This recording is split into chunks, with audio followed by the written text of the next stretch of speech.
Bíbélì Yorùbá tí ẹ fẹ́ gbọ́ wá láti bibeliyoruba.com. Ẹnikẹ́ni kò ní àǹfààní láti ta bíbélì yìí, ọ̀fẹ́ ni. Ẹ sì lè fún ọ̀pọ̀lọpọ̀ àwọn ènìyàn tó bá fẹ́ gbọ́ bíbélì ní ọ̀fẹ́. Orin Dafidi orí kejì. Èéṣe tí àwọn orílẹ̀-èdè fi ń bínú fùfù àti tí àwọn ènìyàn ń gbèrò ohun asán? Àwọn ọba ayé kẹ́sẹ̀ jọ àti àwọn ìjòyè ń gbìmọ̀ pọ̀ sí Olúwa àti sí ẹni òróró rẹ̀ pé, ẹ jẹ́ kí a fa ìdè wọn já, kí a sì mú okùn wọn kúrò lé ọ̀dọ̀ wa. Ẹni tí ó jókòó lé ọ̀run yóò rẹ́rìn-ín, Olúwa yóò sì yọ ṣùtì sí wọn.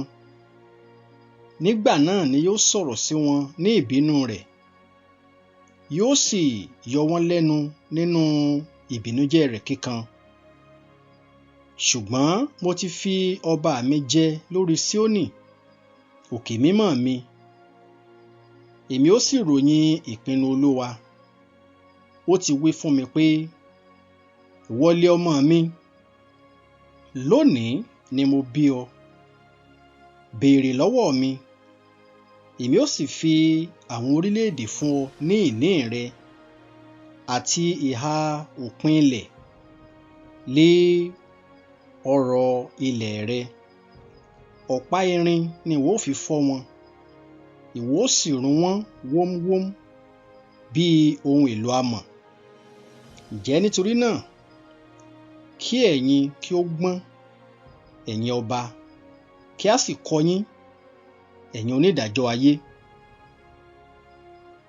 Ẹ fi ìbẹ̀rù sin Olúwa, ẹ sì máa yọ̀ tí ẹ̀yin ti ìwárìrì. Fi ẹnu kò ọmọ náà lẹ́nu, kí ó má ṣe bínú.